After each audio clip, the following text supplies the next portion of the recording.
Thank you all. One climate question.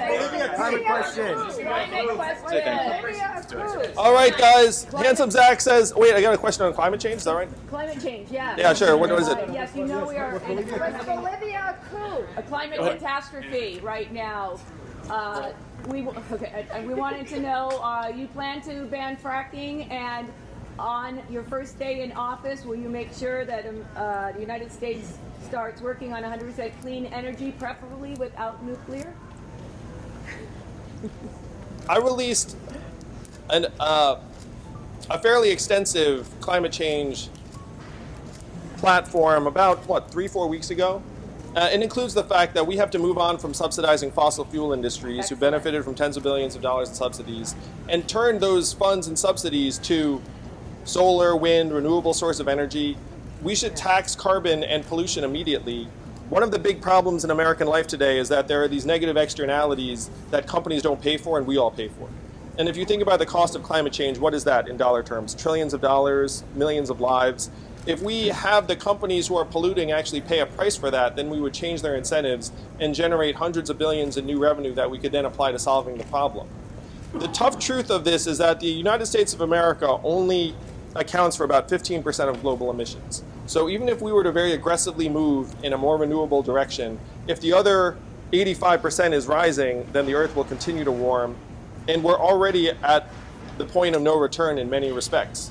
Right. What's happening in the rest of the world is that China is going to developing countries and saying, hey, great news, I've got a power plant for you, it burns coal. And then what does that country say? Great, because they just want energy as cheaply as possible.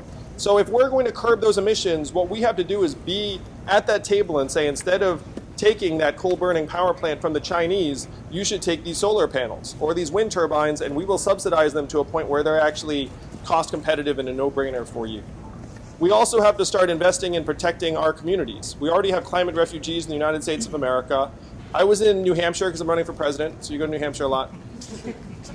And in Portsmouth, there's a shrimping business that went from millions of dollars to zero because all the shrimp died.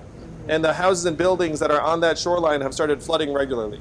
So this is no longer speculative, this is with us right now. And instead of leaving Americans to their own devices to try and protect themselves from climate change, we should be investing tens, hundreds of billions of dollars right now to make our communities more resilient to the ravages of climate change. If we spend the money now, we'll actually save money. The current American approach is to wait until the disaster happens and then try and clean it up. And that is not what you want to do with climate change. Here in California, you're seeing it with the forest fires that are dislocating tens, hundreds of thousands of people, costing lives. Those forest fires are not an act of God. They're the result of the fact that climate change has made all of the underbrush in the forests tinderboxes, and we do not have the government resources to actually manage the hazards over time. We're actively managing less than 10% of US forest land and clearing it of underbrush that would eventually cause fires that then end up spreading very, very quickly and wildly.